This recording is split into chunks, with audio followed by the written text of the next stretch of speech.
Stand on any street corner in London today, and you'll hear a dozen languages in as many minutes. Nearly 40% of Londoners were born outside the UK, making this one of the most diverse cities on Earth. History in London is not confined to the past. Instead, it continues to shape how the city understands identity, memory, and cultural meaning within the present. The past is embedded in everyday life, existing not only in museums and monuments, but within the physical and cultural landscape of the city itself. Historical memory continues to shape London's identity, demonstrating that history is not static but remains an active force within contemporary society. As the Imperial War Museum explains, war memory is not only about remembering events, but about shaping how societies understand resilience, loss, and identity across generations.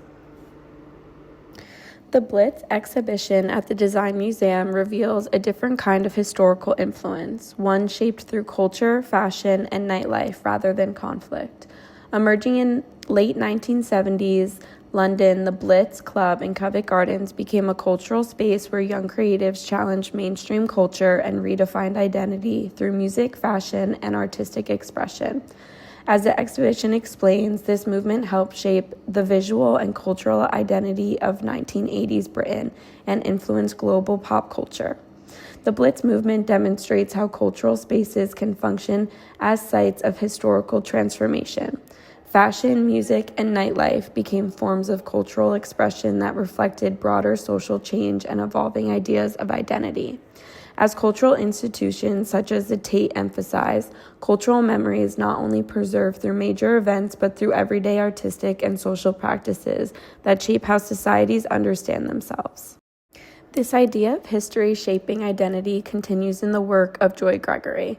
Her exhibition reflects on Britain's colonial past, migration, and cultural memory, revealing how empire shaped not only global relationships, but also cultural identity within Britain itself. Gregory's work shows that history is not neutral. It is tied to power, representation, and memory. Through photography and visual storytelling, she makes visible histories of displacement, belonging, and identity that continue to shape how London understands itself today.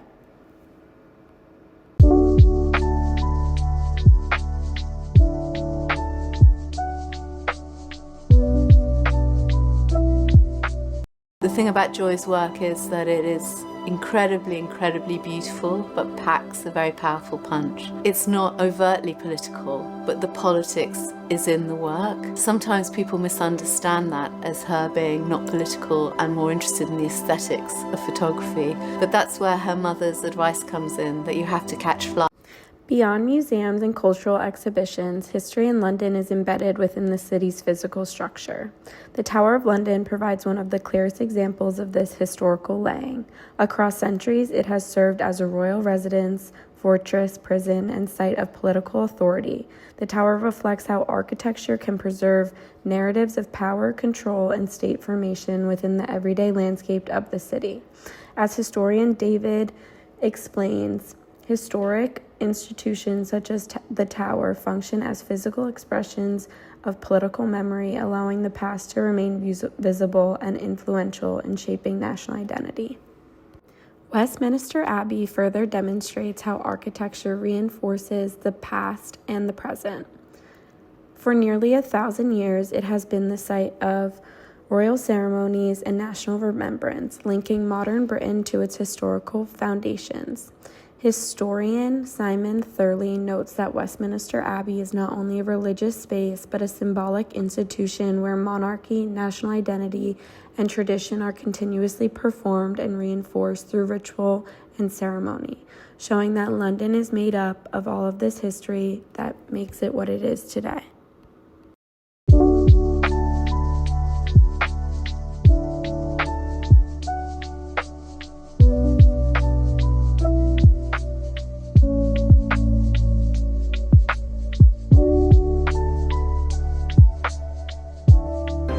The disastrous Great Fire in 1666 destroyed some 80% of the city.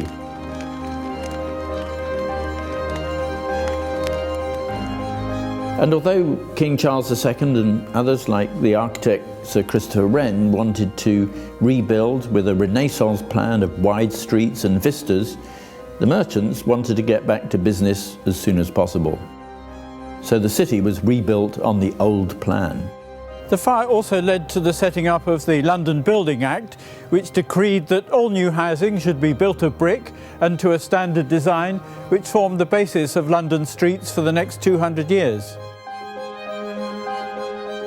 Georgian London spread westwards as developers and estates built planned streets and squares in places like St James and Mayfair. In the 19th century, London's population grew to 4 million people. The greatest city in the world and the centre of the British Empire. It was a city of fine public buildings, grand houses, as well as horrific slums, where existing suburban settlements grew until they formed a large and untidy metropolis.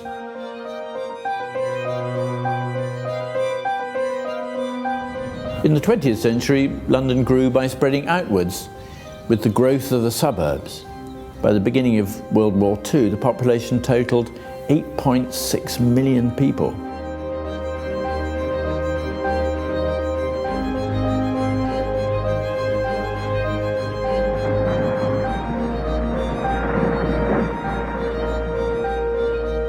The Abercrombie plan for post-war blitz-damaged London entailed decanting citizens to new towns in the home counties. Thus the population fell and continued to do so until 1988, when the capital began to grow as a global financial centre and there was an increase in immigration.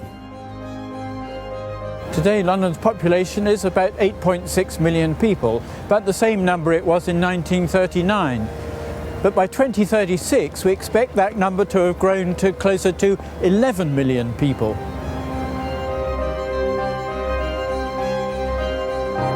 Thank you, London, for shaping and deepening my perspective on history.